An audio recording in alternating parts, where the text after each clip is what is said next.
Okay. Good evening, everyone. Welcome to the Town of Shrewsbury Zoning Board of Appeals meeting for Monday, January 30th, 2012. We have a few simple procedures that we follow. When we get to the public hearings, I will read the appeal into the minutes. The applicant will then come up to the table, tell us what they want, why they want it. Some of us up here may or may not have some questions. After that, if there's anyone in the audience that has questions, we'll open it up to them. A little house cleaning we have to take care of ahead of time, which is, everyone read the minutes? Yep. Okay. We had one, Lisa, who's an alternate, just emailed in that on 6 High Ridge Road, it should have been Cosette in favor and not Collins in favor. So Michelle did make the changes to the signature page Okay. of the official minutes, but just wanted to let the board know of that. Okay. Motion? Can I get a motion? Move that we accept the minutes as modified. Second? All in favor?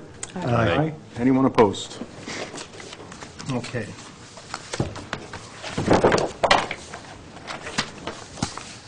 It's for your signature.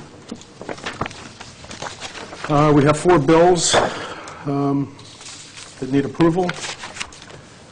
A $98 bill to the T&G for the November legal notices, and then approximately 3 bills for about $75 for supplies. Again, I need a motion. Move that we accept the bills as read by the chairman. Second? All in favor? Aye. Anyone opposed?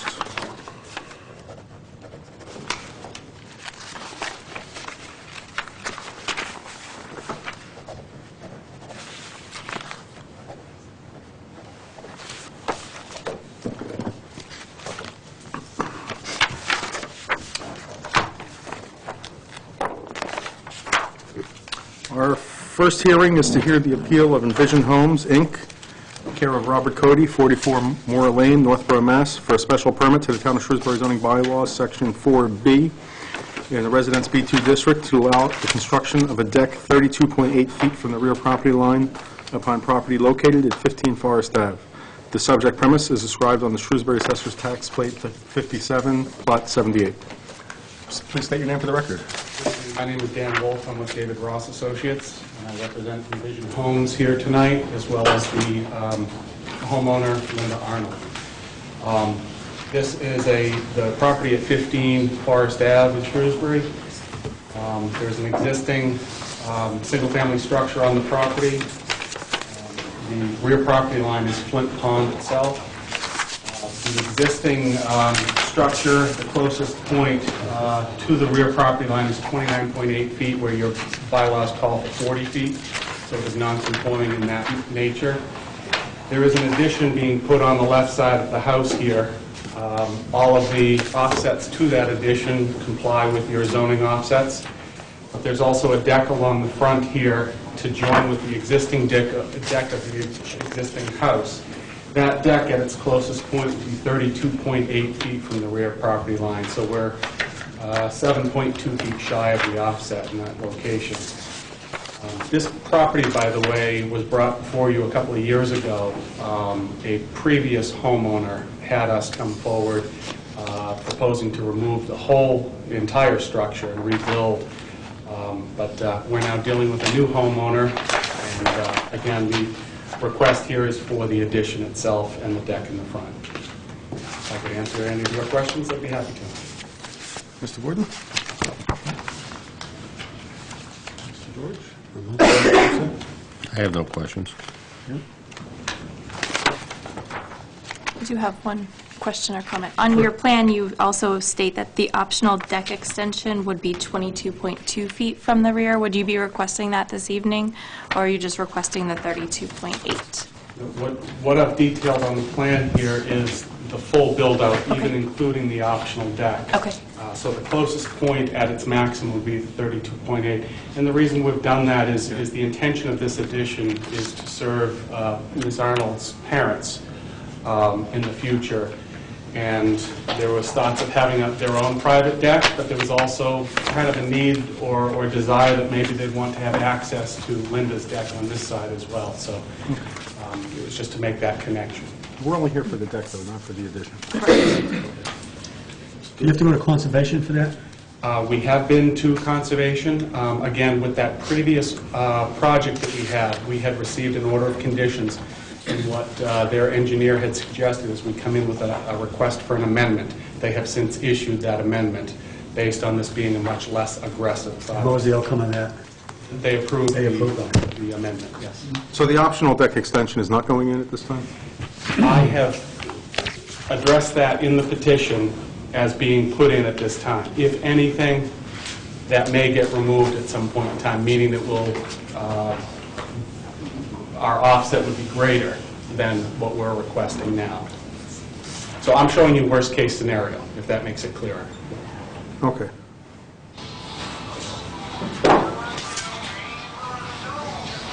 Anyone else have anything? Anyone in attendance wish to be heard on this matter? Okay, if there be no questions or comments, we'll take it under advisement. You'll be notified of our decision. Thank you very much. Thank you.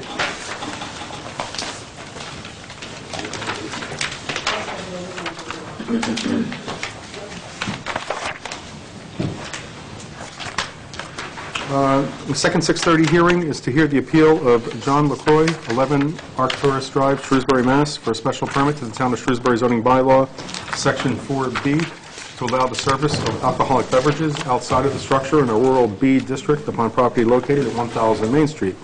The subject premise is described on the Shrewsbury Assessor's Tax Plate 18, Plot 30. State your name for the record, please. Good evening, Mr. Chairman, members of the board. My name's John Ravelli. I'm an attorney in Worcester. I represent John LaCroix and Ski Ward Incorporated. What's your name, John? John LaCroix, been operator of Ski Ward for the last 21 years. Essentially, members of the board, we're here before you seeking an amendment or a modification of the June 2nd, 2009 order that was granted by this board. As you know, you're not, this board is not the licensing authority to grant a malt and wine license, but we're rather here seeking a modification of the special permit. When we were before the Board of Selectmen seeking a malt and wine license on August 23rd of 2011, the malt and wine license was granted. And since that time, Mr. LaCroix has been through ABCC protocol. They've been down there. He's been granted the malt and wine license both through the town and through the state regulations. The bar has been set up, and he's been serving beer and wine since that time, and I would say without incident.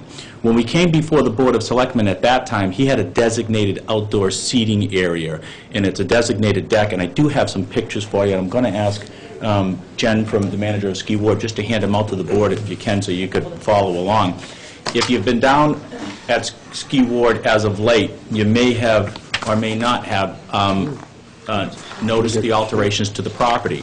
But if you look through the packet, you can see where the bar was put in, and you can see a schematic drawing on top of Ski Ward. Outside of those windows is a deck area, and there's some photographs of that outside of that window area, and there's also some photographs of the outdoor area. And it's been fenced off out in that area, and there's been sign designation, and there's picnic tables and the like. Right now, that's in conformance with the ABCC guidelines if you were to choose to serve alcohol out there. The problem was when we went before the board, as we look back on the June 2nd, 2009 decision, the activities that were permitted and granted by the Zoning Board of Appeals were limited to the sale of prepared food, as described in this appeal and the appeal of October 25th, 2005, and other air activities. So when the order was written, it said prepared foods, and it didn't say beverages, whether alcohol or non-alcoholic beverages, in that order. So the fear from the Board of Selectmen was that if they were to grant that order to extend to the outdoor decking area, it would conflict with the June 2nd, 2009 order of the Zoning Board of Appeals. So it seems to be not somewhat of an oversight, but had we thought of it before, had we expanded upon the language and made it somewhat broader, we would have asked for the sale of beverages out there as well, whether they be alcoholic or non-alcoholic beverages. I would tell you that Mr. LaCroix, since he's been operating that business, and since the business has been in operation, food and beverage has been served in the outdoor area in those winter months. And when we came before the board to seek the non-seasonal months, the summer months, or the months when there wasn't snow on the ground and ski activities, we asked for prepared food, outdoor activities, things of that nature. We didn't include beverages.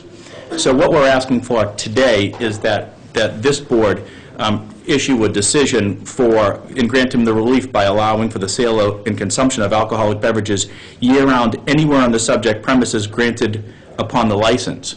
So that gives the Board of Selectmen the authority to either grant the license or not grant the license, but whatever they deem fit, or wherever they deem fit to grant that license, should they deem it fit, then it won't be in conflict of this board's decision. And if you have any questions for myself or Mr. LaCroix, we'd be happy to answer those questions. And I would just tell you that since August, since the beer and wine license was granted, it's been without incident, and it hasn't caused any real change in his business. There's been no increased traffic flow. There's been no change of the customer base that's come in there or anything of that like. So we'd ask that you grant the relief as requested. Just got a couple of questions. Sure. Is that set up like a restaurant, or is it you buy inside and they just bring it outside? Do people wait on you out there, or how does that work? All of the above. We have, it's a snack bar, self-serve food line type situation. At the bar, there's only 12 seats there. We do serve, we have a person, a server, that serves the food there, as well as there's an outside window where food and beverage is being served outside onto the patio area. And what do you have for supervision out there to control? You can see the entire, it's like from here to me to you away. Right. You can see the entire enclosed area that we're proposing from inside at this time. During busy time, peak times, we have servers out there. You do have service out there. But again, that's ebb and flow. We can't predict when it's going to be busy, unfortunately. But typically, most of the patrons go to the service window and get their food and beverage there. Well, I got a question Yeah. to you. When we approve something like this, the fenced-in area is usually a certain height, or what is required? Say it is, really. Is that true? It's whatever's required by the ABCC, correct? Yeah, I do have those guidelines if you'd like to look at them, but right now we're in conformance with the Split rail ABCC fence is guidelines. okay with them? Yeah, the ABCC already, in our initial application for the beer and wine license, we did include that outside serving area, and they came and inspected it and had no issue with it whatsoever. The problem became the interpretation of our special permit under the language, and so that's kind of what we're trying to rectify Right. tonight. We are an outdoor recreation company. People that come there want to be outdoors, and now it's like, well, that doesn't make sense. How come we can't have a pier outside, you know? And so that's what we're trying to rectify. And it would just be in that one area as allowed by the APCC, if at all, if it's granted by, certainly if it has to be granted by the Board of Selectmen first, if they saw fit. And this is going to be operated year-round? And it would be operated year-round, yes. Yeah, it becomes even more important during the summer months. Absolutely, yeah. We have... What do you have going on in the summer? We have summer tubing, we have a surface that we put down, we have a snow tubing, but it's, actually, you almost had to use it year-round, but it's a surface for both skiing and snowboarding as well as snow tubing, and then we have mountain biking and cyclocross type activities. There's other activities that we hope to be able to provide that are allowed. So that's all in keeping with the outdoor lifestyle, and certainly in the summertime, it's, you're sitting there and you're overlooking 40 acres of green grass, which we're fortunate to have in Shrewsbury, and people want to, partake in that. So that's what we're looking to do. Okay. One other question? Oh, sure. What is served at the bar? Is it just beer and wine, or is it all alcohol? Just beer and wine. Just beer and wine, okay. It's a malt and wine license, Okay. so it's just beer and wine. All right. Okay. Mr. Gordon? I'm fine. Hours of operation, is this going to be tied to what your current hours are with the... Currently, our license, we're allowed to operate from 11 in the morning, well, the alcohol, 11 in the morning until 10 at night. Right, so you're going to stick with that? You're not going to be open till 1 in the morning? Oh, no. Right. It's a whole other world. And again, this is an amenity that, all of our competition has had for years and years, and it's always pushed, Understood. it's put us at a disadvantage, so we're very respectful of that. 10 o'clock is good. 10 o'clock is good. No questions. Anyone in attendance wish to be heard on this matter? Okay. Mary Beth, did you go? Okay. There being no further questions, we'll take under advisement. You'll be notified of our decision. Thank you. Thank you. We're trying to write this 45.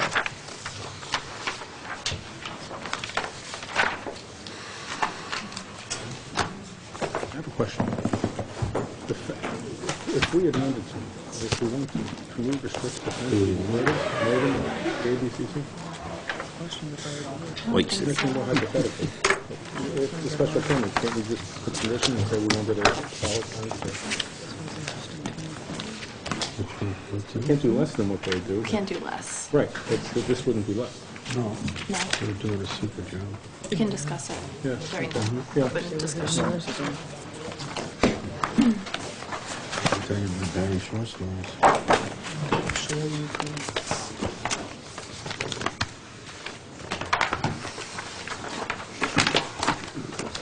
Their test?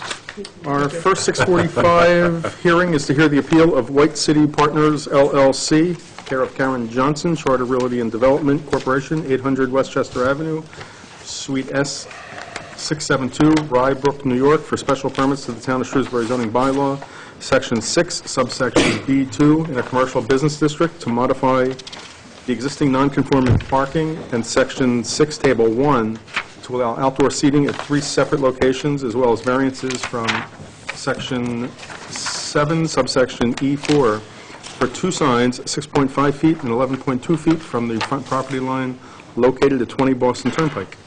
The subject premise is described on the Shrewsbury Assessor's Tax Plate 31, Plot 86. Could you please state your name for the record? Good evening. My name is Karen Johnson from Charter Realty and Development, representing White City Partners. As you know, we have 2 separate applications this evening. Would you prefer that we address each of those separately? Yep. Okay. So for White City, I think we don't, that's not the one we had an issue with the notice. It was just White City East. Okay. That's going to change my presentation a little bit, but why don't I just, unfortunately, for you, you're going to have to listen to me repeat some of the same information, so I apologize for that. But we did submit 2 separate applications. As you are aware, we applied last, I believe it was May, June period, for a special permit for the White City side of the shopping center, for a special permit for reduction in parking and outdoor seating. At that time, the reduction in parking that we requested was as a result of increased parking demand. So we had a shifting of uses rather, and the required parking under the zoning was increased. In this case, what we're looking at is a reduction in spaces on site as a result of a modification to our site plan. Jimmy, Karen, could you move back just a Sure. foot or so? I'm just getting the thing. Well, they've got to see it also, so. There you go, that's fine. Thank you. You see it, Elizabeth? Okay. How's that? Perfect. That's good. Okay. You also, in your packet, have a smaller size of these presentation boards if you're having trouble seeing it. I'm sorry, I'll step aside a little bit. But again, on the White City side, what we're looking at is a reduction in existing parking on site as a result of a proposed realignment of the access drives. What we intend to do is construct a new signal at South Quinsigamond, which will provide a couple of different purposes. One is better cross-shopping between the 2 centers. Another is enhanced pedestrian access for both our customers and adjoining residences.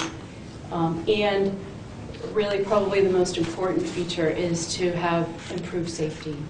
If you're familiar with driving along South Quinsigamond, probably at any point in the day or the week, it's a little congested, and it's not just a matter of the number of cars that are moving through the area. It's more a matter of the number of curb cuts and the fact that there's no controlled access to make left turns out. And so we found as a result of a traffic study that the accident rate at this particular location is 3 times the average for the district, and that's the entire district, which encompasses, I forget how many towns, but throughout central Mass. So our intention is to provide a new signal. Now, what you can see on this plan is roughly the location of the existing access drive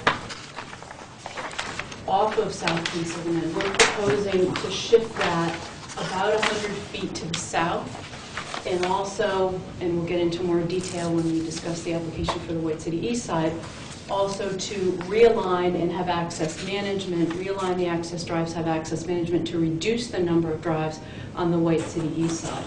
So the signalized access will provide for a much safer point.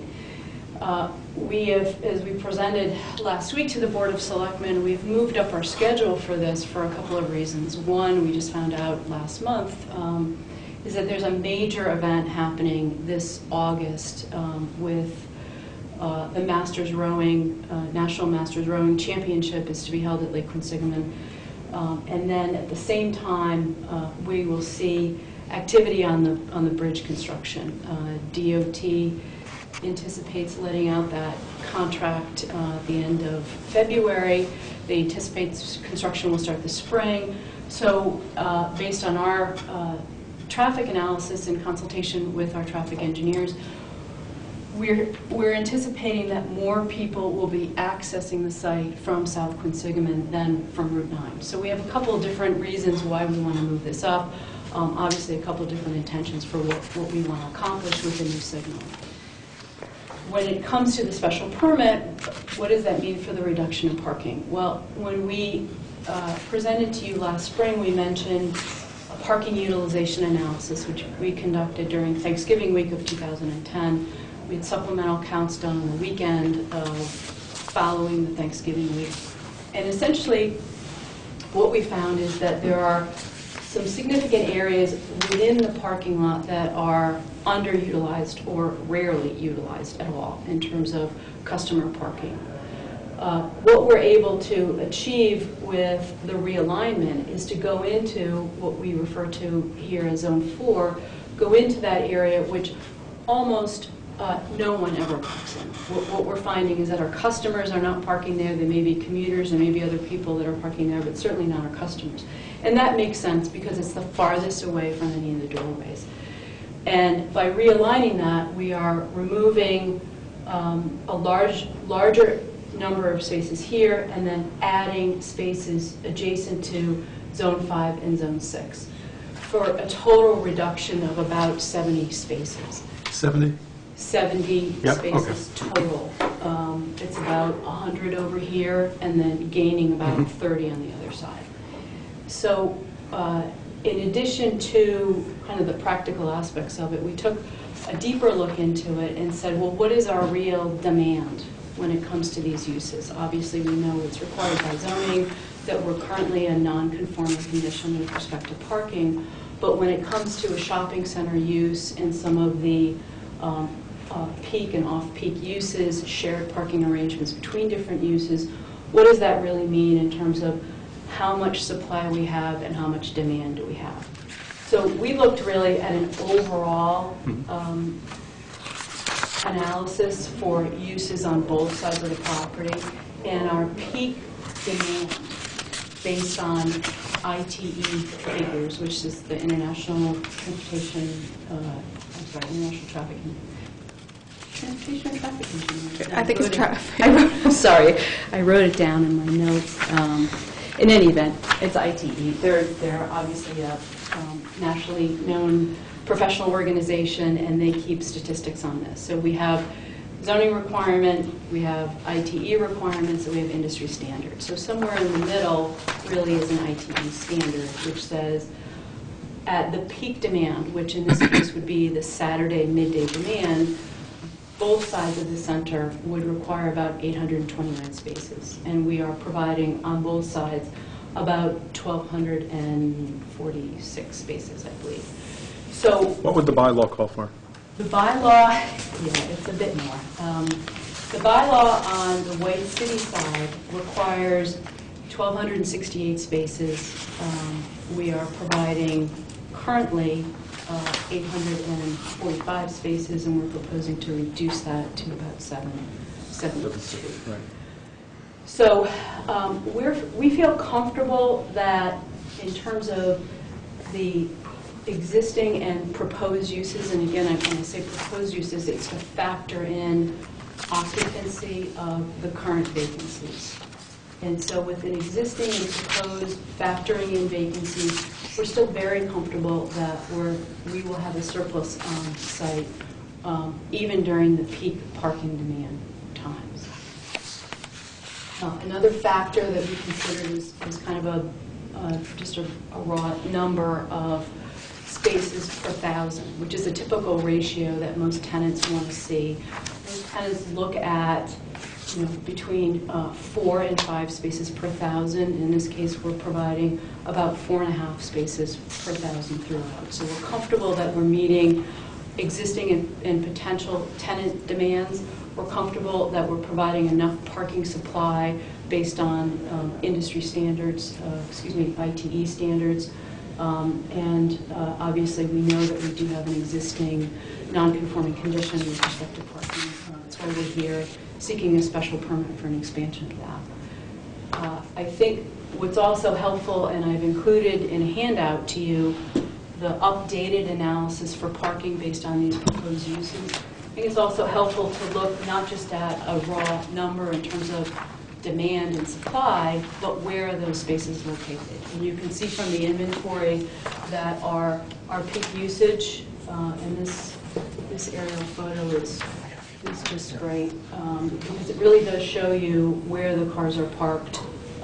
This again was the zone 4, almost no spaces in there. Since the analysis was originally done, Mattress Giant went in on the corner. The former Bugaboo was reoccupied by a restaurant, Jimmy's Restaurant, which is doing extremely well. And so this zone 9, this zone 8, and then always in front of this strip center here, which we call Building B, high demand, particularly associated with the restaurant uses. So what we're proposing to do by shifting this, you can see better in this plan, is providing additional parking in that main field. And we're not taking any spaces away from the higher demand uses, really only from this one area here. That's a special permit for expansion of existing non-conforming use. We're also proposing to add additional outdoor seating areas. We currently are permitted for outdoor seating adjacent to Five Guys, which is constructed, adjacent to Jimmy's, which is not constructed yet. And there is outdoor seating previously permitted for Panera and Papa Gino's. We're proposing under this application to provide outdoor seating adjacent to, and in the original application, it wasn't the former Friendly's, so it was the one submitted in January. It's now the former Friendly's, because they have since vacated. And outdoor seating adjacent to the Thai place, and outdoor seating adjacent to Chumley's restaurant. These 3 areas are proposed more for, not exclusive to the restaurants that they're adjacent to, but more for general takeout service and common area seating. So this is not exclusive for the Thai place.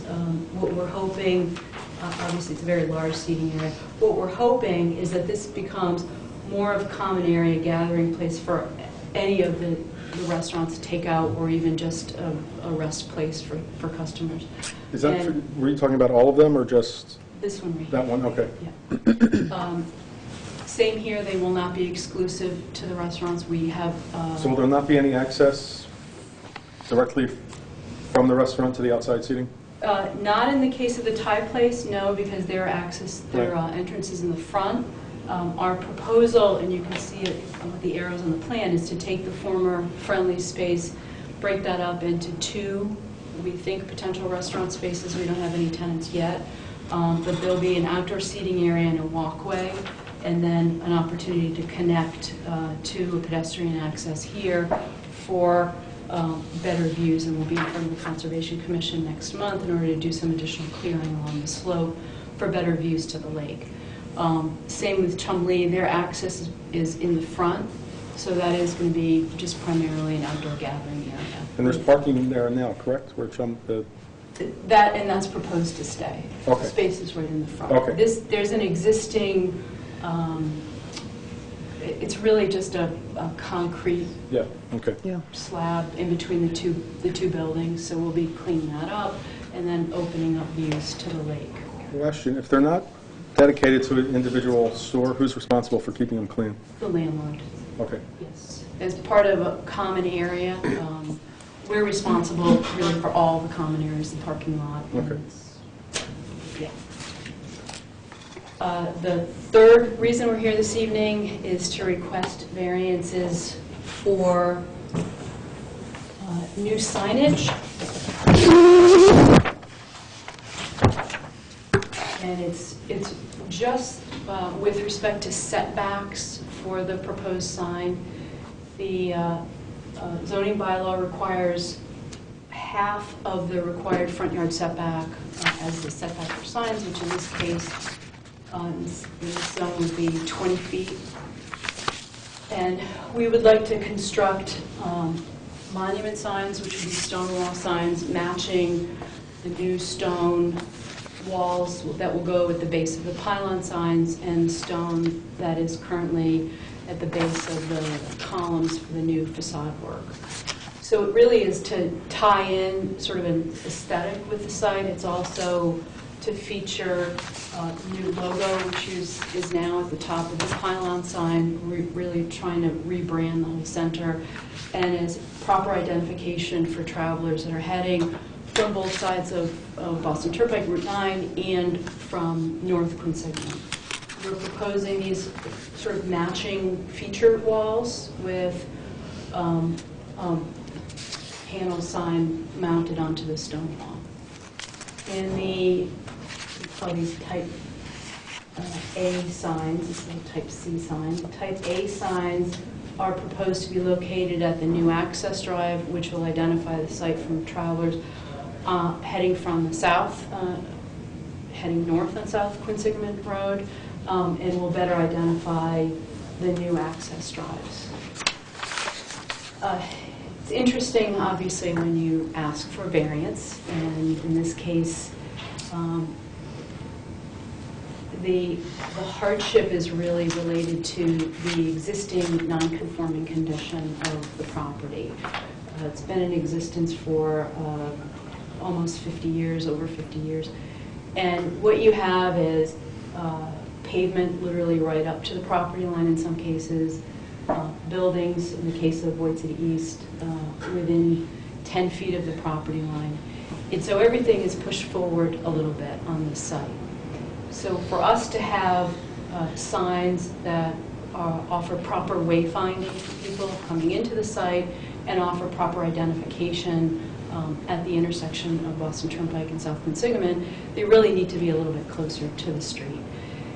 We have a conflict over here. If we did meet the required setback on the White City side, we would be within a travel way.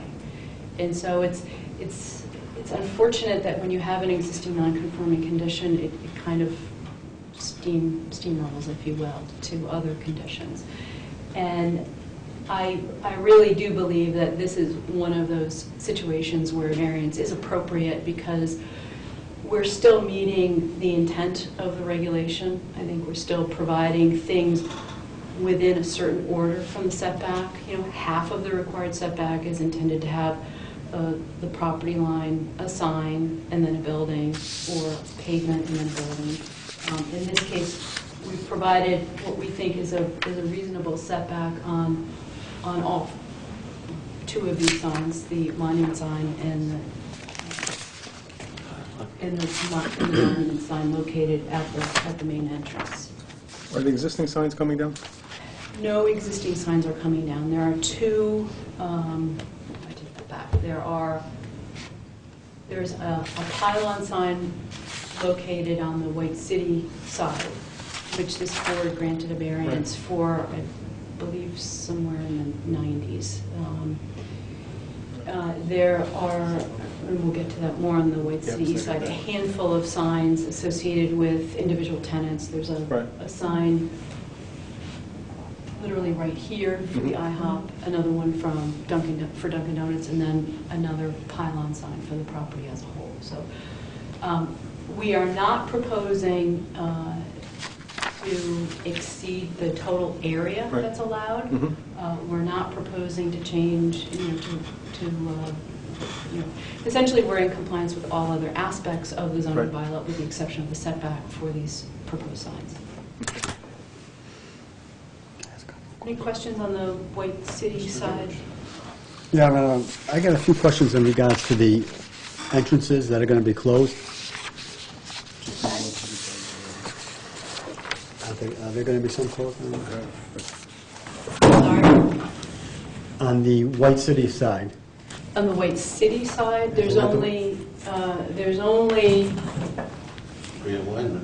right, That's it, so you're keeping all the other, well, there's only one other access point on South Consigma, and that's proposed to stay. and how about the one on Route 9? This is proposed to stay. Okay, all right. As a result of the DOT taking and widening, there may be some adjustment to this location and some of the internal layout, but we're still in the very early stages of discussing that taking, so we don't have a final layout for that. One other question. Who's going to control the traffic signal? Is it going to be tied in with the traffic signal right on Route 9? Is it going to be sequenced? How's that going to work? Because this is located on a town road, ultimately the control of the signal will be with the town of Shrewsbury, unless the signal is coordinated with Mass DOT. We've had several preliminary meetings with them and submitted information to them with regard to the warrant analysis and the signal timing. As of our last meeting with Mass DOT, they were unsure if they wanted coordination between this signal on Route 9 and the proposed signal, because they may want coordination between this signal and the Lake Avenue signal in Worcester. They haven't made a determination of that. Yeah, they don't shop there. They do, actually. They do? The folks at Mass DOT that we meet with, obviously. Oh, that's right, they're right across. They're right there. Okay. And so they are very familiar with the center. Well, they couldn't do both? Well, what happens is you have to give preference to the main line of travel. In either case, I think it's essential to point out that what we're looking at is shopping center driveway access control. And this signal will never be on exactly the same timing as this signal because, for example, if you have 148-second timing on this signal, you don't want to sit here and wait that long in order to make a left turn out. So even if they are coordinated, there'll be a double phase so that for every, whatever the timing is, whatever, half of it, every 70 seconds, this will move out. So at some point, you may be making a left turn and then waiting at a stoplight here, or you may flush all the way through. It is our intent, it is Mass DOT's intent to make sure that this signal does not cause any interference essentially with this signal. And so at no point will the queue for this be backed up into this signal. And if they're not interconnected, there are other ways of doing that with the queue detection on this side of the road. So that if the cars were stopped here at a red light, at some point in time, if they got that far back, which our queue analysis is indicating that they will not. If it's double time on the right, then that wouldn't happen on that side, but it would the other way. If they're coordinated. What I'm saying is Yeah. if they're not coordinated and there's queue detection at this lane, if you get this far back with stop traffic, this light will then turn green almost. So at this point in time, I can't tell you exactly what will happen with regard to the timing, but I will tell you that we are submitting to Mass DOT, and however they see fit to manage it is how it will happen. Okay. Mr. Wood? Yeah, I have a number of questions, Karen. My first is a statement. I hope they don't screw up the light. It took 30 years or 50 years to get it to do what it's doing now, and it works perfectly now. before it did not, and I lived there.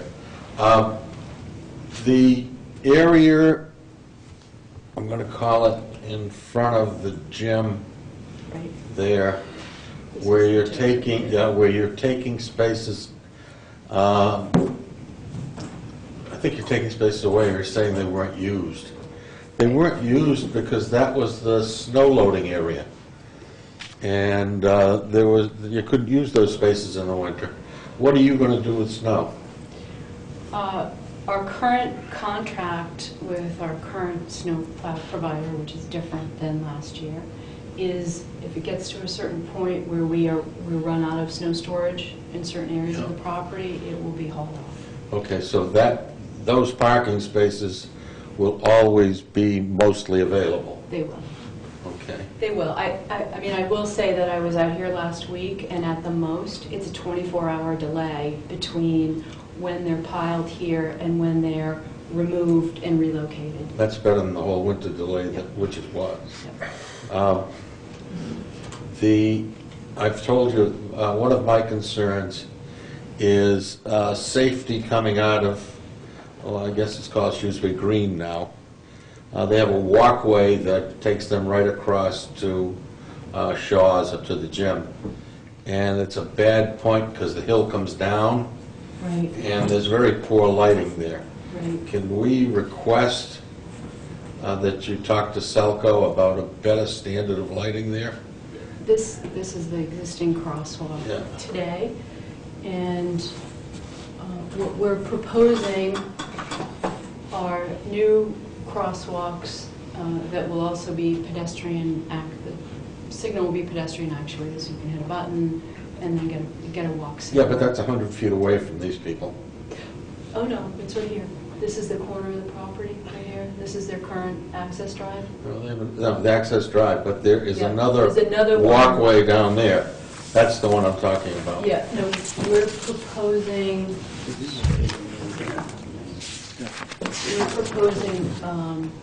this is actually that's the current walkway. So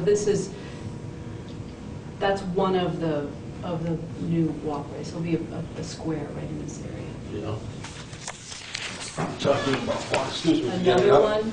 There's another one right over here. I don't think that that's a marked crosswalk in the field. This No, is the only there's marked a one. light. There's a light right here that if it were brighter, Right, a street people, light. people would not Right. have danger. We are in Yeah. discussions with Selco because we do have to make some adjustments on the lighting on Route 9, so we can definitely talk to them about that light.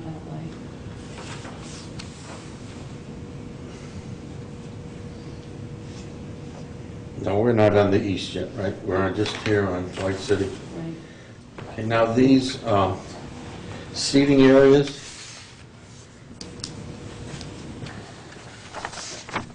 okay, if they're not unique to a particular tenant, are they going to have wine and beer on them? No. No, because Papagino's has wine and beer allowed. Theirs is, right, and they have, They're blocked in. theirs is unique to theirs. Yeah, but what about the Thai restaurant? No. What about Jimmy's? Jimmy's is unique to them, and it's, right, and that's already been approved. Okay, and the Hamburg place. Yeah, theirs is unique to their space. Okay, so there'll be 3 places where there conceivably could be alcohol.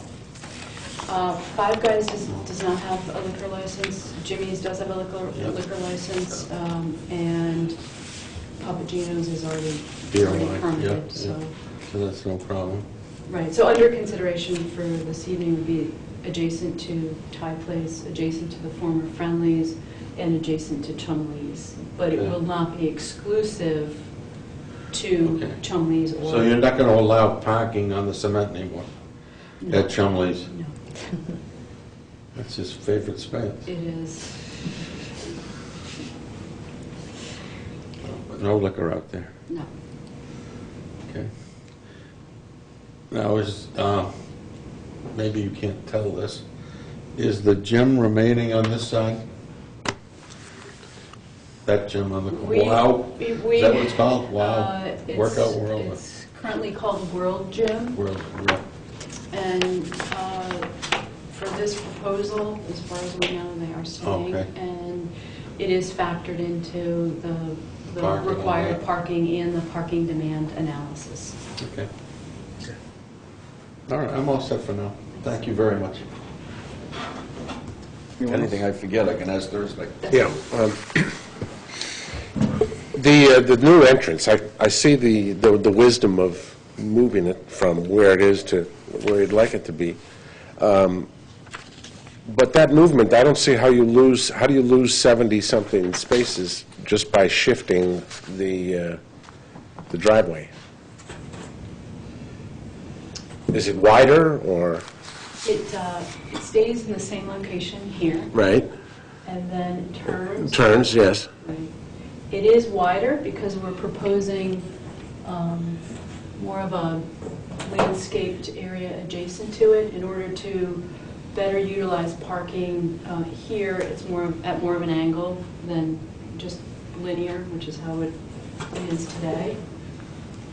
So you have more of a grid, at a right angle grid pattern in order to make that curve and slide over without realigning the entire parking lot. We're more, if you will, in a line that's parallel to the face of the Shaw's, Austin Liquor, and World Gym building. And one other figure, I'm sorry, Gretchen Young from Time Bond is also joining me this evening. I meant to introduce you first thing, but we're adding more landscaping. What was that final percentage? It's the percentage, I'm not sure, it's about 8,000, over 8,000 square feet on the White City side of new open space. So where we have very little internal landscaping today, we're proposing more of a landscaped boulevard effect as you approach the site. So in addition to the realignment, the change in the angle and the spaces and the proposed landscaping, that's where you get the number So of spaces. part of it is accounted for aesthetics. You're adding some aesthetics and taking away some space. And do any of the outdoor seating areas take up existing parking spaces? The area adjacent to the Thai place, but it's really just a better realignment over here. This is a very wide area. The parking is not well utilized, and you get, frankly, a bit of a hodgepodge of dumpsters in this area. So as part of the plan to clean things up a little bit in this area, we're also removing those dumpsters to the rear of the building. And then another enclosure that's directly behind the Thai place. And are there any spaces that are designated employee parking? No. And is there any space behind the buildings for employee parking? No. Not designated. Oh, so you mean there is some parking there? No, I mean, I've seen cars parked, particularly behind Osaka Yeah. on occasion, but we're not counting any of those spaces Yeah, towards yeah. the total number Yeah. that we're showing. There is parking along the side here, which is utilized by gym customers. Right, yeah, it's not, that's... Frankly, unless yeah. there is an entrance to the rear of the building, we typically find that those spaces are not utilized. Well, that makes perfect sense. I think that's all I have. Okay, Fred? Mary Beth? Almost up. Okay. The grass Anyone in going down, attendance? Barry must be jumping up and down. Anyone in attendance wish to be heard on this? Okay. We're concerned with the lakeside. It's, so long as, right now, it doesn't seem that any of... Can you just state your name for the record, please? Excuse me, I'm Bonnie Berman, and so we're just curious when we heard that there were going to be outdoor seating at these restaurants. What are you actually planning for Jimmy's, and is it going to expand out? We see a little walkway from the old Friendly's. Jimmy's has already been approved. That's not on the agenda for tonight. The Well, one at Jimmy's. we're just asking what we came for, was what was going on the lakeside, not the other side of the building. Right. So that's not Just so that you're clear, there is an existing fence line at the top of the slope, and we're not proposing to go beyond that fence line with any construction. We are proposing, which will be in front of the Conservation Commission, some select cutting to enhance the views, but there is no activity proposed on that slope, if that's what you're concerned about, impacts, potential impacts to water quality, to... Noise. Okay. Okay. Anyone else? Any other questions? Okay, there being no further comments or questions, we'll take them under advisement and notify you of our decision. And now we'll go to our second 645 hearing, which is to hear the appeal of White City East Partners LLC, care of Karen Johnson, Charter Realty and Development Corporation, 800 Westchester Avenue, Suite S672, Rybrook, New York, for special permits to the Town of Shrewsbury zoning bylaws, Section 6, subsection B2, in a commercial business district, to modify the existing non-conforming parking in Section 6, Table 1, to allow outdoor seating at 3 separate locations, as well as variances from Section 7, subsection E4 for 2 signs, 6.5 feet and 10.6 feet, from the front property line located at 70, 84, 88 to 120 Boston Turnpike and 21 South Quinsigamon Avenue. The subject premise is described on the Shrewsbury Assessor's Tax Plate 31 as plots 243-3, 243-4, 243, and 243-4. Could you please state your name for the record again?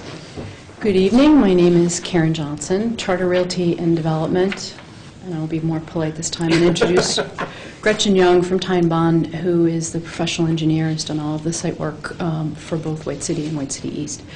Just as a point of reference, would like to mention a letter dated January 24th from our attorney, Bob Longden, regarding the notice that went into the newspaper.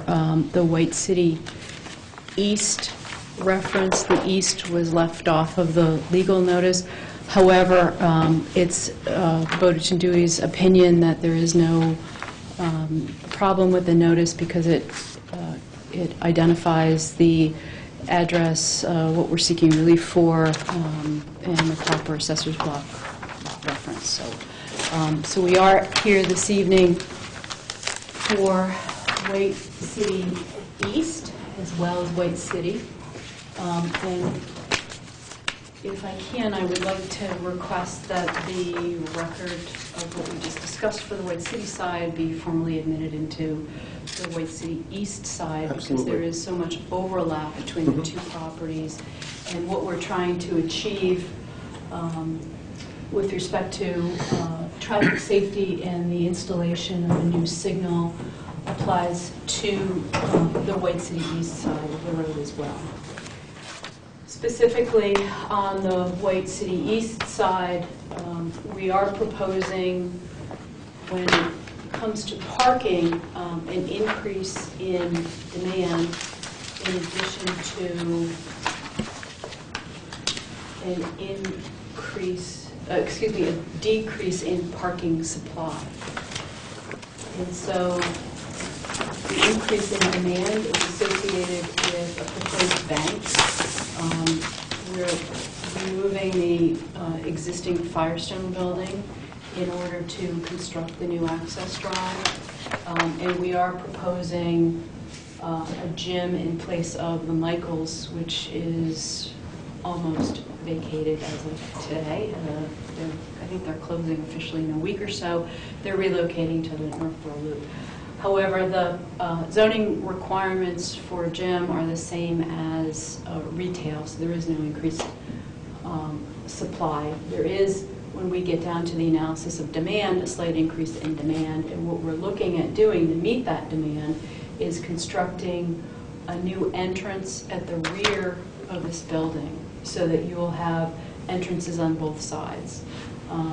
And better lighting in the rear of the property to make it more acceptable for parking, and obviously if you can enter from there and park closer. Strangely enough, gyms, I don't know what it is, but people have to be close to the door when they go in to get on the treadmill. That's right. Well, I've seen counterintuitive, it huh? in so many of our centers. It's just one of those things that it's just... I'm one of those guys. Yeah. Just the way it is, nothing we can do about it. So we are providing parking in the rear and off to the sides, which What are you is doing with the dumpsters? primarily overflow. Dumpster enclosure right here. Okay.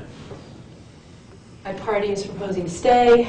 We're looking at a potential drive-through bank. We don't have a tenant for that yet. And the Firestone building, flipping back and forth here. The Firestone building is existing. The only sort of interesting thing that's not really in your presentation materials is with regard to what we're calling more of an interim proposal, and it is referenced in the parking study in the analysis. In the interim, between when we construct the signal and when Firestone's lease is up and they vacate the premises, we will have essentially a three-legged intersection. And so when I talked about access management, this is in the full build-out plan, which we anticipate will be approximately 1 year from when the signal is installed. If we are meeting our schedule, we will get approvals and have this in place by August, and Firestone building will still be in place. This curb cut will be realigned, but there will still be the main access to the site, which is offset a little bit. So we are working through that issue from a traffic perspective, but from a final parking demand perspective, parking supply perspective, we're looking at a reduction of about 22 or 23 spaces on the White City East side from what is there today. So there'll still be egresses other than the traffic light Yes. along South Quincy? On the final plan, there will be a right-in and right-out at this location. Yes. This is the KFC Taco Bell building. You closing any access on this side? The final plan does propose to close an access point in here. Anything on Route 9? Nothing on Route 9, but we are proposing to clean up this access on Route 9 as part of the site layout, create landscaped island again, curbed parking, so that when you come in, I'm sure if you're familiar with this, you come in, it's a relatively steep grade, and you're kind of thrown right into the middle of what is a fairly busy, fairly high conflict point around the pylon sign. So our final plan, which is located right here, our final plan, and in particular, if you're trying to get into the front of the Indian Cafe, T-Mobile Casual Mail space over to IHOP, our final plan will require you to come in a little bit and then turn and enter those areas from over here. So what happens when you're coming off of Route 9 is you're at a higher rate of speed than you should be entering a shopping center. And if you have a steep slope, you're more apt to slam your brakes on when you know that you're going to make that right turn, maybe surprising the person behind you. So we think that by tightening this up a little bit, making it just a right in here and a right out here, and then narrowing that point and creating a landscape island, working with that slope a little bit to have a better grade, that you come into the parking field instead of coming in and trying to make a quick turn. So between this realignment here, the new access drive here, and tightening up, we are able to provide a significant amount of landscaping on this side. What is that number, Gretchen? Yeah, it's like 20,000. 20,000, so significantly more than what we're seeing on the other side. So obviously, we can only go up when it comes to landscaping on both of these properties. Any increase in landscaping softens the appearance of it. In this case, our primary objective is to direct traffic more efficiently within site and have less internal conflicts. We're also seeking a special permit for outdoor seating on the White City East side. Looking at three main areas, one adjacent to the India Cafe, adjacent to Dunkin' Donuts, and then really just bench seating in Central Pocket Park within the middle of the shopping center. Again, these are more common area, designed more for takeout and resting places for customers rather Same question than- from India Cafe, there's no access directly? No, the India Cafe is, exit Okay. is right here and right here. Also, for the White City East side, we are seeking similar variances, setbacks with respect to signage. And on the east side, we do have a modification to this corner, which is partly where some of that added landscaping is coming in. But in order to meet the setback with this monument sign, proposed, again, stone wall, it would be right up against the IHOP existing pylon sign, which is existing non-conforming. It's been there for as long as IHOP has been there, which I believe is 50 years. It's been painted. Yeah, it has been. And on the setback for the sign on the access, it really would end up in the parking lot, even though we are making some adjustments here. The line of parking is being pulled back a little bit, but not all the way back to the side. So, any questions on the White City East side? How do you propose to tie in the design of the stone wall signs with the existing signs? They seem like, to me, they're in conflict visually. With the exception of the Dunkin' Donuts and the IHOP sign, we have refaced the pylon signs, and so this logo is now, with the back halo lighting, is now what you see at the top of the pylon sign. You may not have noticed it's happened in the past couple of months, but if you go through there again, take a look. The entire sign has been wrapped with new colors and new logos, with the exception of the tenant panels, which have not changed. When we do the site work this spring and summer, those signs will also have new stone bases which match this monument sign and matches the stone that's on the facades. So I don't know if you've noticed the new stone columns associated with the facade on building B and D. So this is do you have those? The newer messages. This kind of a stacked New England stone look is what will. Oh wait, you know what? I did include those. I'm sorry. At the back end of your pamphlet are color photos of the signs and. It is our intent to tie all of that in aesthetic for both sides of the property. We could make a Question about the discussion. parking behind Michael's. Michael's. It looks like you have parking right behind Michael's, but then what's happening on the other leg? This is existing parking over here, and so we really see this as overflow for here, and we do know these spaces do get utilized. We see pizza employees may park there, some of these employees may park in the back, but I was surprised this parking back here is utilized. And what you notice, I'm sure, you see it now in January with the gym. You get an awful lot of parking, and so this parking is all utilized farther down. So we anticipate that this is primarily January parking for the gym. Is it a second gym going in, or is it? Yes. Okay. The dumpsters are much better now, thank you. We're slowly working. Competition's always good. This is a common compact Yes. for all of these tenants. We have another dumpster enclosure that's being constructed behind the Indian Cafe to clean this area up. Dumpster enclosure associated with the IHOP will also be cleaned up as a result of the new right in, right out. And then same with the KFC dumpster. And this is a new proposed enclosure behind the proposed gym and iParty space. Just be careful in the winter. Those motels, the guy has to get out of it before he crushes them. People live in those dumpsters. Really? We're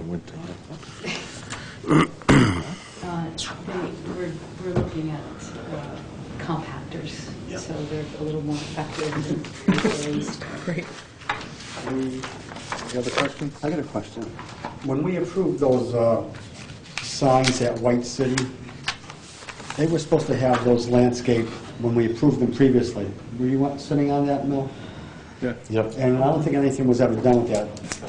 Do you intend to follow through on that, or? Let me just double check that variance. That was 2005. It Yeah, wasn't as yeah. long ago, that's No, it right, as I thought it was. Decorative planter, which shall be a minimum of 3 feet high, shall be installed below the new White City East sign. The planter shall be constructed of decorative stone, brick, or other similar materials. You know, the planter is there. I'm sorry? Yeah. There is one there. It is there. There is a base of, it's almost like the retaining wall type of block. It's been hit a couple of times, both of them have, and so I don't know if you've noticed the base of the White City pylon sign. That has been improved along with the outdoor seating associated with Five Guys. And so, as I said, the base of the new pylon sign, I'm sorry, the base of the pylon sign on White City will also be new stone. At this point, we have landscaped planters, you may have seen them, located all along the new facade in the sidewalk area. And we have proposed planters over on the Papagino side as well. And in the spring, those will be filled with seasonal flowers and they will be planted. But they literally just went in within the past month or so. So they will be landscaped. And, you know, we haven't really had a landscaper because there really wasn't much to do out there. But It's all paved. Yep. but they will be addressed. So Is there a local leasing office or management office? no, we manage the property. We're here once a week. Okay. Typically, usually one of us is here at least once a week. Sometimes it's a couple times a week. So I hope you've seen improvements in the condition. Absolutely. I was actually more concerned if there is a problem with the cleaning up of the common outdoor areas. How would... You know, I'll tell you, it's in every, we own several shopping centers throughout the Northeast. The biggest problem we're having here is in the back. And we're working on some additional wall packs along the back of the property, some signage. It's unfortunate we do get a fair amount of illegal dumping, especially in the back corner, but it's addressed. We have sweepers that go through the property every night, and they're instructed to do litter pickup. If they see something, they call us. Our snowplow contractor is also there on a fairly regular basis at night. He's also very proactive in terms of letting us know of issues. And a lot of our tenants, I think, have also taken a more proactive approach because they know that we address matters, whereas previous owners may not have. So. Any other questions? I'm fine. Everyone? Okay. Anyone in attendance wish to be heard on this? I have a question. Could you please state your name for the record? David Barnes from the Green at Shrewsbury. Yep. During Ms. Johnson's proposal to the board at the Green, there was talk about a Jersey barrier running south from the new proposed light that would restrict left and right turns out of the Green, which is something that we're not upset with, but we're concerned about emergency vehicle access. So that's just an item that I want you to be aware of. If the Jersey barrier is in place in front of the first exit, disallowing a left-hand turn, then it's going to make it hard for the emergency vehicles to get in to the front of the property. And that's just something that I'd like to have you consider in the overall picture. And this matter is concerning the White City East and White City plazas. The traffic analysis for the signal is actually being peer-reviewed by the town's consultant, and the matter will be reviewed by the engineering department and the Shrewsbury Board of Selectmen before it's approved. So it has a few more processes to go through. For the zoning board this evening, we're talking about non-conforming parking on either side, signs on either side, and the variances. So, but we're appreciative of your comments. So would that be Thursday night's meeting? The planning board meeting on Thursday will be specific to either side of the properties. There'll be future meetings with the Board of Selectmen regarding the signal and that coordination. Okay, great, thank you. Thank you. Mr. Gordon? There was one question that I had, and I think you're addressing it, is that if there was a way to tie the green into your traffic light so that they came out to that intersection, not closing off their own intersection, but that they had access to a signalized intersection. And I don't know what's occurred with that. Sure. Do you want me to respond to Sure, Mr. Barnes' yes. comment as well? Thank you for coming tonight. I did make a presentation a few weeks ago to the Green at Shrewsbury to make them aware of pending applications that we had before the town. In addition, what we were proposing with respect to the signal and their access point. Let me just show you on an aerial which drive that he's referring to. The primary, well, there are two driveways servicing the Green at Shrewsbury, and what you can't see under this label is that their primary parking area is up here. Most of the trips, based on our traffic study, are coming in and out of this drive. However, there are a fair number of right turns that are coming out, and a few left turns in and a few left turns out at the peak hour. What we're proposing is to restrict those left turn movements in and out of this drive, and as an option, before I get to that point, I just would like to clarify that we're not proposing Jersey barriers. You're not? We are not proposing a Jersey barrier, but a divided median, similar to what you currently have along Route 9 in front of the shopping center over here. So it we'll have follow-up conversations with emergency officials, but we have had some preliminary discussions with them, and they are not highly concerned about the ability to make left turns in, because they could either swing around, make a U-turn and go in on that side, or jump the curb, which is what they frequently need to do here, or go for a short distance the wrong way on the street, which is very similar to what they do when they respond to the White City side. And so there is an option which is on the table to offer an access right-of-way for the Green at Shrewsbury to access our site and connect with the signal.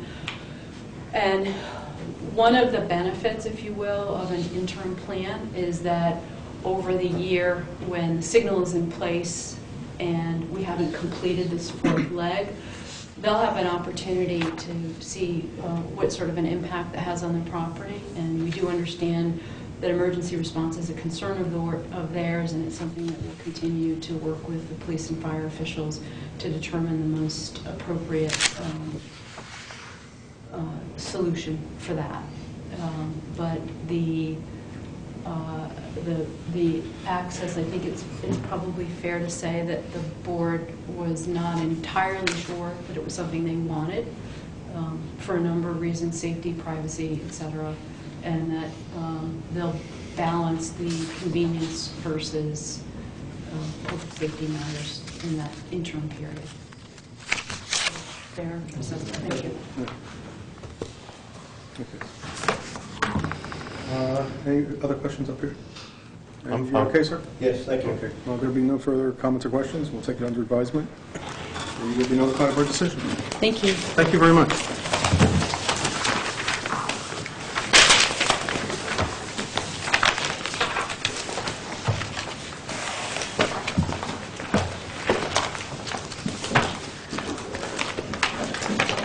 Okay, the last 7 o'clock item on our agenda is in accordance with provisions of Mass General Law, Chapter 4A, Section 9.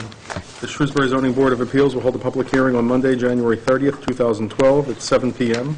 in the Selectmen's Meeting Room at the Richard Carney Municipal Office Building, 100 Maple Ave, Shrewsbury, Mass., to update the rules and regulations of the Zoning Board of Appeals in Shrewsbury, Massachusetts.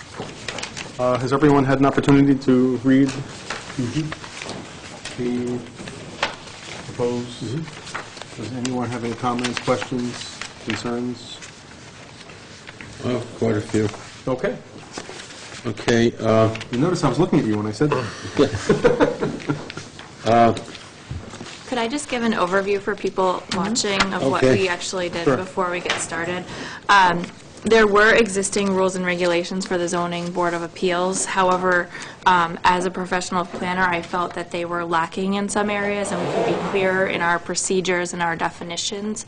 So I completed rules and regulations for the planning board regarding special permit and site plan review, and then included a lot of that material into our existing zoning board of appeals rules and regulations to make it clearer, but certainly welcoming comments and questions from the board this evening. And if anyone in the audience or watching at home has questions or comments, please feel free to contact me. Sorry to interrupt you, Mel. oh, that's okay. In that case, you're suggesting that we will leave this open tonight? It's up to the board of what they'd Okay, like to do. yeah. Well, What are your comments, questions, and concerns? okay. As you know, I regard the zoning board as more user-friendly than any other board. So I like it to see if we can't keep it more informal. We are an adjudicatory body, yes. But I don't see that we should require the small landowner who comes in with a small, to his mind, a large, but to our mind, a small variance of some type, to be required to do all of the things that are required here, such as CDs and professional engineers stamping them, and this, and I think it takes it out of the hands. I think we're the last bastion for the individual. One question. Have there been changes in that section? Which section, what page are you on, Mel? Well, I really didn't make any There weren't any- changes to I the didn't think there were any requirements. substantive changes versus what was there. well, it's now going to be signed by a professional engineer. That wasn't a That was in change, there. that was in our That's existing. all, it's in the existing Rules and rules and regs. regulations. I missed it then. It looked like it was mostly addition to the definitions. Yeah. That's correct. My question simply was, where did the definitions come from? Did you write them yourself, or were they Yep, they came, referenced from? originally, they actually came from the town of Northborough's definitions, and then I incorporated them into the planning board, Shrewsbury Planning Board rules and regulations, which were adopted last summer by the planning board, and we haven't had any issues with the definitions. They're basically standard No, planning They definitions. sound good. Yep. Okay, now what about partnerships and corporations under the applicant?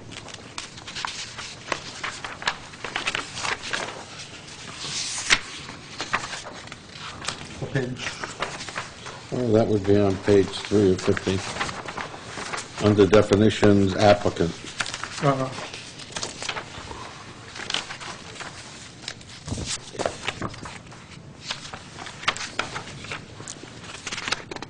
Unless we consider a person a partnership or a corporation also.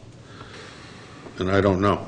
Sometimes they are. I think by law, that's the way they look at it.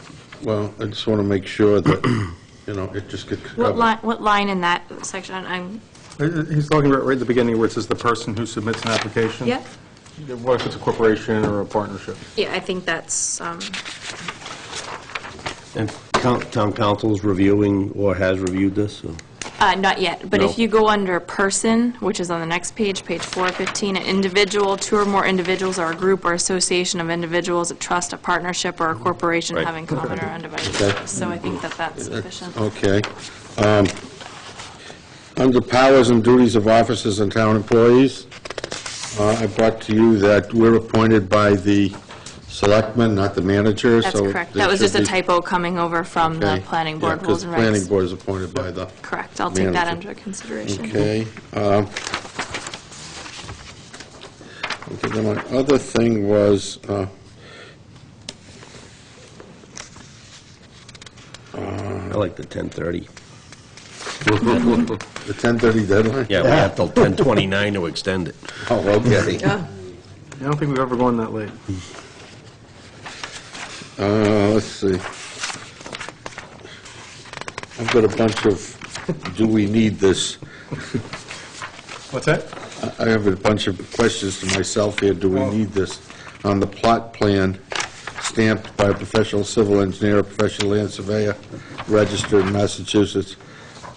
Can we waive this on a small? Yeah, we can You wait. can certainly waive it, it's small- a regulation, so it can certainly be asked for Okay. it to be waived by the Yeah, because board. if a guy's putting in a porch like we had tonight, Yeah. does he You don't need a have to, right. professional engineer to stamp Right. a porch? He did tonight, but I know he did. in most instances, we don't have that, yes. Okay.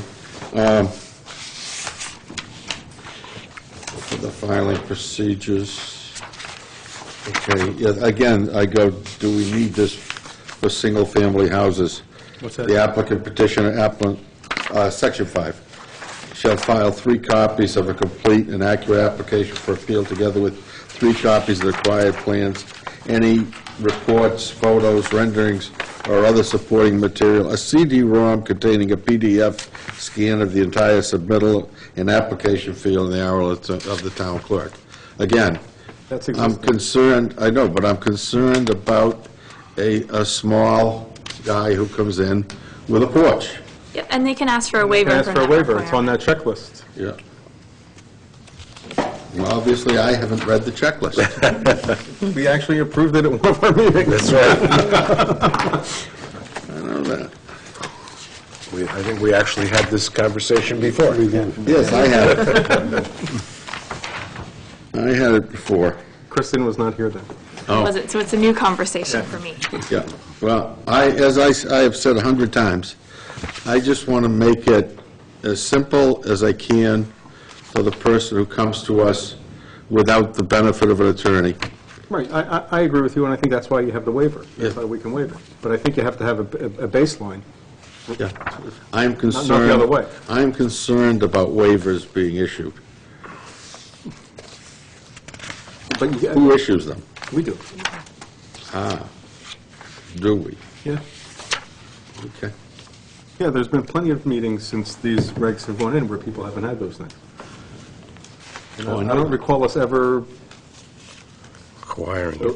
going back and, Turning them actually, that's away. not true. At some point, there are times when we've asked for plans, but, or sketches, but I don't believe we've ever, I mean, very rarely for a neighbor coming in to put a porch in or something, though, you know. I'm not sure. We've But required I it, want to make sure that I don't have to be sure. right? I think the waiver takes care of it, right? Okay? If you're sure about that. As sure as you are, I think. Oh, no, I'm not sure about that. That's my concern. So I'm now, not sure about what are it. you proposing then? What is making you a little not sure?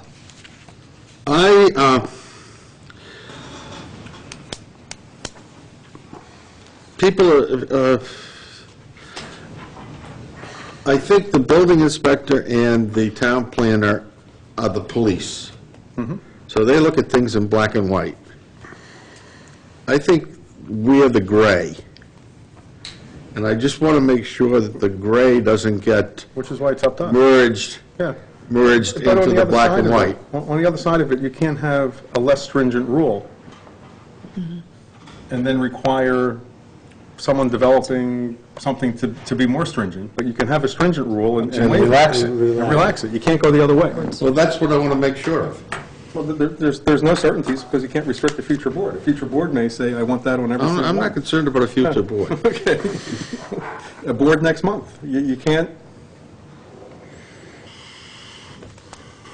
I think, if I could just add something, Absolutely. to make, for the zoning board to make a qualified and educated decision, we need most of these things on a plan Absolutely. to prove, not the black and the white, but the gray, that this is going to be okay, and we have the proof on the plan that it's going to be okay. And that it is what it is. Right. And the applicant does have that choice to request a waiver. I can't have a civil engineer stamp this is only a deck, I'm not moving any grading, those types of things.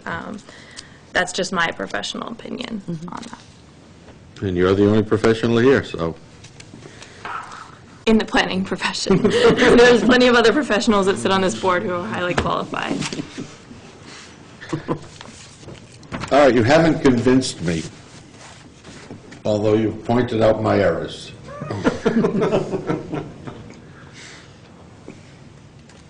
I'm still fighting for the little guy. Fight Well, I away. think we- Yeah, I think we all- I think we, yeah. We all do. That's what I want us to do. Again, my concern is you can't have a less stringent standard. Yeah. And be more stringent for certain corporate applicants or for certain larger developers. That would Well, I be, think we are more stringent for corporate developers because I think they deserve it. Okay, But because you they still have to- access. You still have to have the same basic standards, the same requirements. Yes. you can't have two sets of You can't have rules. two sets of requirements, one for a developer and one Can't for... have two sets of books? No? Aren't we all private business people? No, I understand that. But I just want to bring out that I don't want us to become so, if you would, professional, that people won't come to the board looking for relief. I want people to feel they can come here and get relief within the bounds of how you go after it. Right. You know, we specifically say how you get a variance. We don't as specifically say how you get a special permit, but I want to make sure that, you know, people who aren't used to this still feel they have a chance. Then I beat them on the other side. Any other comments, questions, concerns? No, I mean, I thought it was well-written, what was added, and I just, you know, I'd say we don't vote on it until council's taking a look at it, right? I don't know, can we vote on it, or do we need... I think it would be pertinent to keep the hearing open for the next meeting. Especially if there's people in the If audience. there's people watching that want to review it, Michelle's actually going to post it on the ZBA website in draft format. She did today. So let's keep it open. I will make that small change, certainly changing town manager to Board of Selectmen. And if any of the board members have changes or anyone watching has questions or changes, please bring those forward to the ZBA for the February 27th meeting. Do we have hearings? What's our next meeting? Nothing yet, so tentatively February 27th. Okay. And when's the one after that? March 26th. Okay, how about if we go through our hearings for tonight? Do we want to vote We're to gonna make a continue the motion. Oh, yeah, Make a motion to continue Michelle, to February. It's the whole year. The next meeting? Yeah. That's good. Yeah. We'll just say Okay. the next Do it. Next meeting. meeting, yeah. Date and time to be determined. Correct. Can we get a second? Second. Okay. All in favor? Aye. Anyone opposed? Okay. So we will continue that to the next meeting. Michelle, could you make sure that Mary Beth gets a copy of the zoning board regular meeting schedule? Yes, it's on the website too. Okay, That's good. okay, thank you.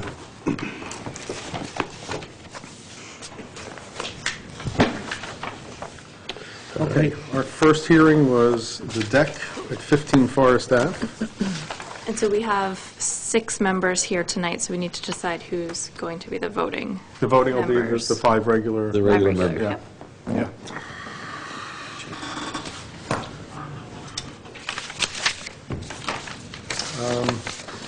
Questions, comments? All non-conforming, I mean. No, I remember this site. This is a lot less difficult than what was proposed before and Right. less non-conforming.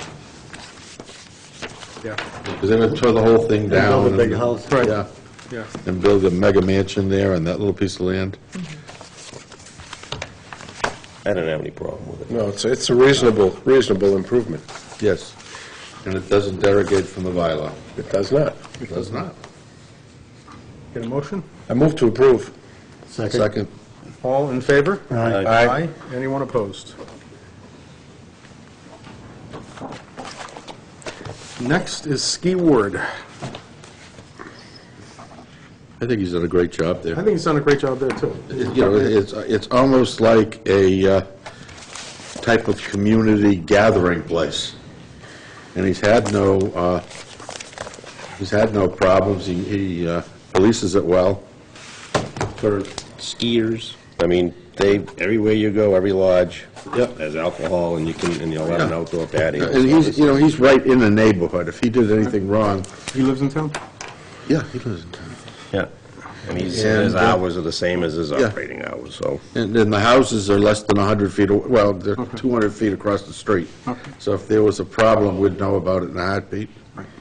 And there was no concerns from anyone in town? And there were no concerns over the couple of years with the food license or that. Well, sort of, yeah. And it's got to go in front of the selectmen, and we'll Yeah. regulate it. Who take So their as kids an there. academic for skiing. question, can we require more of a fence than what the ABCC requires?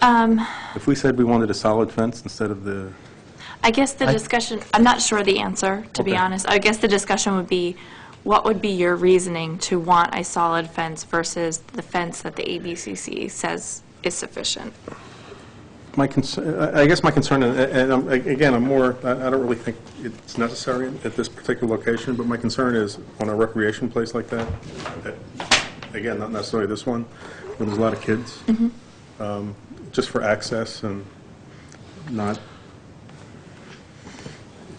just making sure Let's check one that things aren't being passed over, and it just seems like a pretty wide open fence.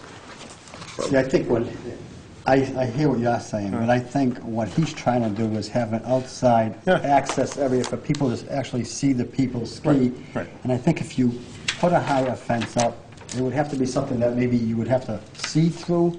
See, then you'd be, That was my concern there. If we raise it, and if you'd had even one complaint, I would have suggested a higher fence like the one over at the lakeside. Right, That's where, How do you sit outside a ski lodge, watch your kid ski down, Right. and not be able to see him? and not be able to see Yeah. the mountain, yeah. Yeah. So, We approved a fence at Papagino's, I think. Yes, And it's we did.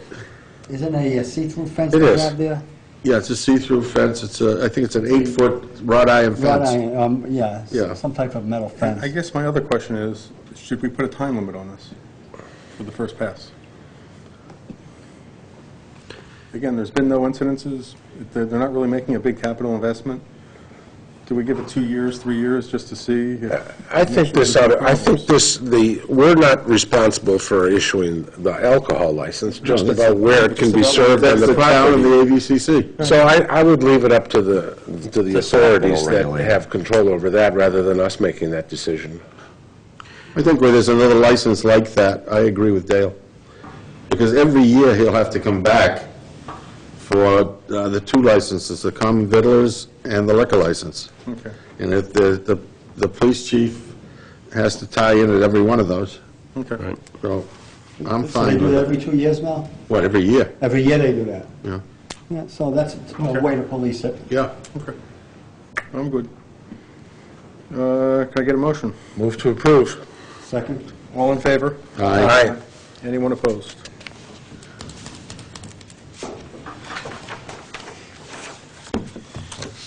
Next, White City. I know I can't be prejudiced, but I think this thing's going along beautifully. Yeah. Okay, and I think what they're doing, we're getting green space now. Actually, the common areas are beginning to look good. That she's absolutely right about coming in on the east side from Route 9. If you come in at 40 miles an hour, you know you bounce. Oh, definitely. I did it yesterday. Oh, actually, that's White City East. We're doing White City. Oh, we're doing White City now? Oh, I think the best thing they're doing at White City is moving that entryway. Right, yeah, Okay, and also moving the entryway on Route 9 because of circulation. yeah.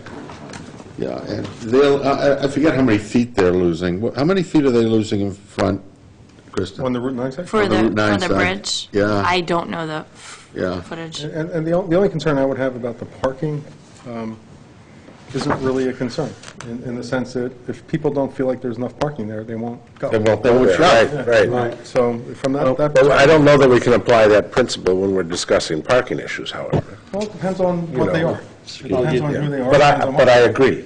You know, there's not a store, it's not like there's a property next door that people are going to park at because they don't have enough parking. Which is where that concern would come into play. Right. Yeah, the only thing I'm concerned about, and I'm still concerned, we got an answer, yes, but snow storage and snow removal.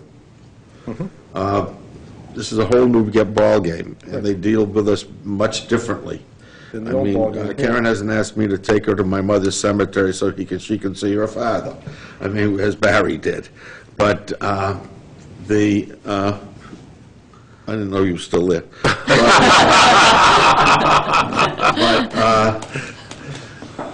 I would like some way that we monitor the snow removal. I think they have plenty of parking, okay? But they don't have plenty of parking if 40 or 50 spaces all went along. I think I'm not- it goes back- I think this goes goes back to what the I'm same, saying. Yeah, what Ron just said.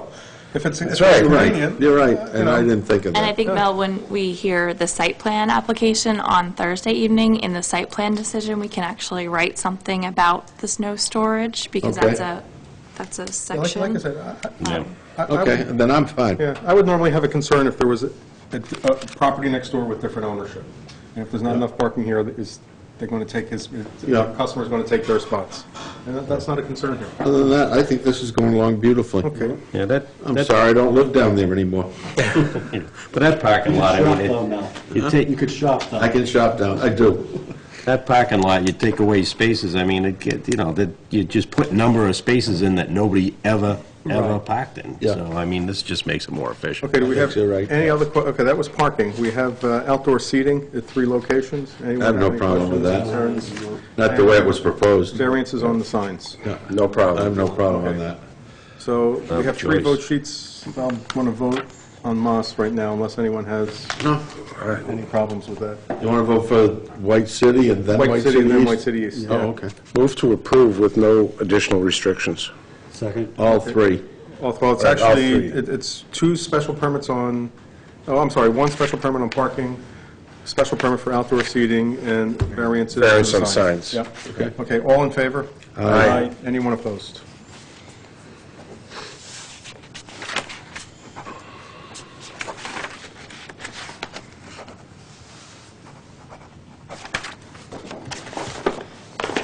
Three sheets.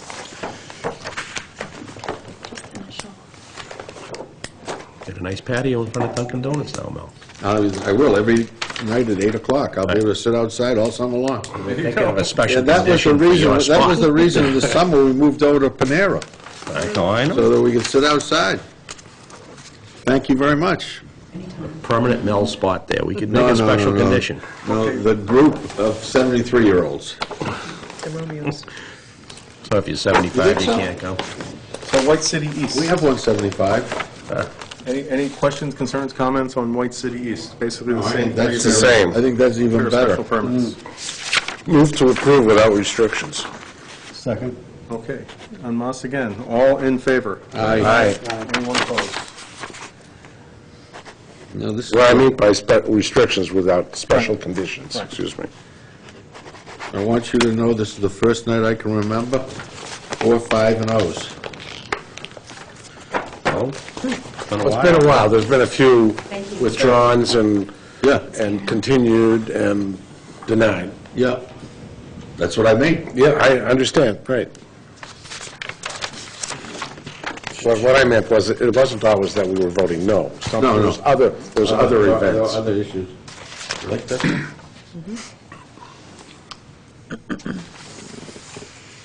Can I get the older folders back? In a second. signing away here. It's one of those. We just have that one Want piece the of old ones? correspondence and What? we'll be done. Can you pass the other ones back, please?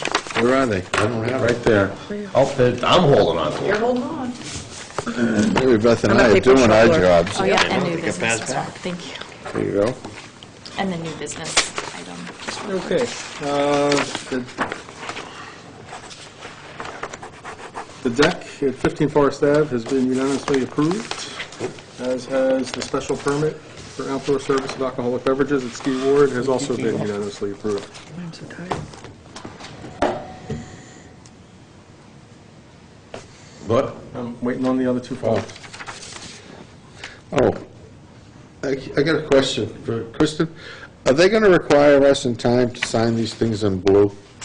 I haven't heard anything from the registry yet, so. I've noticed that a number of the documents I'm signing for another organization now, they require that I sign it in blue because the copiers are so good now that they can't telecopy. Yeah, but now, I'm getting requests to sign in black, yeah, not in Really? blue, yeah. well, because the copiers now, you can't tell the blue Can't tell. anymore either. Because if you have a color copier, If we hear anything from Yeah, the this is registry, it cool. will be probably early June when we have to have the planning board turn their signatures in for definitive White plans. City Partners, which is White City, has been unanimously approved for their variances to the sign, special permits for the outdoor seating, and for a special permit for the non-conforming parking. I can't find my copy of the letter. I have an extra one, do you want it? Got one? And I forgot, we have one piece of new Oh, wait, no, business I got as it. I actually just did find it. And the last one. And White City East, special permit for parking has been unanimously approved, as has the special permit for the outdoor seating, relocation, and the non-conforming, I'm sorry, the variance on the signs. The last piece of business we have is, does anyone have any new business or old business? I have just one item of new business that I wanted to bring up. The planning board has sent a few requests to the Board of Selectmen for rezoning articles on the May 2012 town warrant. One of them being to add to the use table a data center. The other, Mel, please help me if I'm lacking. I know there's three that we requested. Solar. One is a solar, the other is a solar bylaw, and the third request, I'm sorry, I'm very unprepared tonight. No, I forgot. Maybe There- when do I bring two then? I think we brought three requests.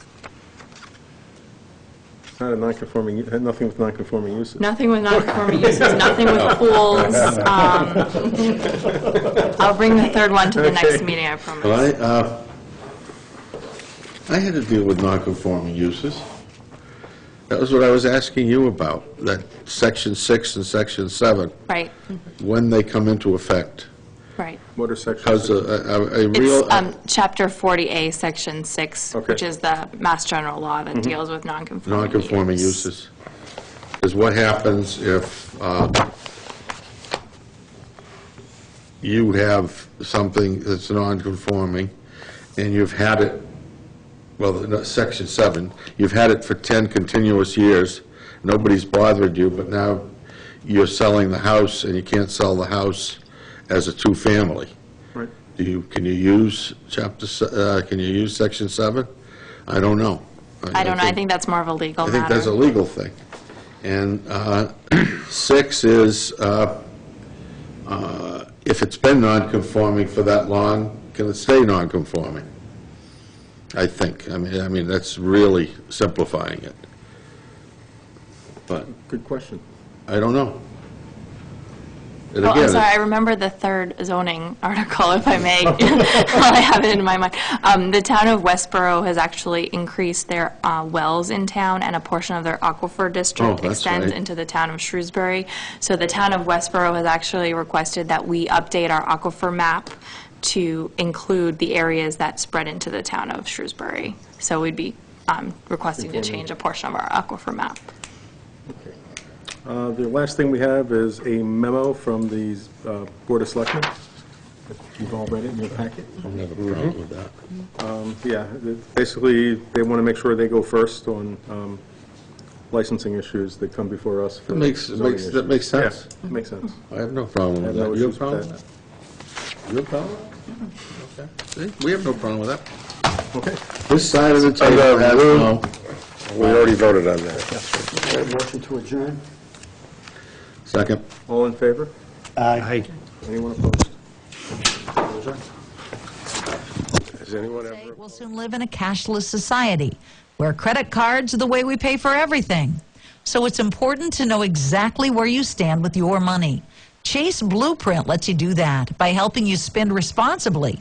Available on many Chase credit cards, you can set your own spending limits and goals. Stay in control of your spending and borrowing with Chase Blueprint. Learn more at chaseblueprint.com. The Super Big Sale starts tomorrow. The early bird special starts at 6 a.m. or see you at 5/4 when the Worm Wakes Up sale. Join us at 4:30 for the When the Worm's Alarm Clock Goes Off deal. But if you want the Why Did I Just Buy a Toaster? I Already Have a Toaster sale, come at 4 a.m. In fact, if you really want to save big, just get here. No! Enough is enough. When did shopping get crazy?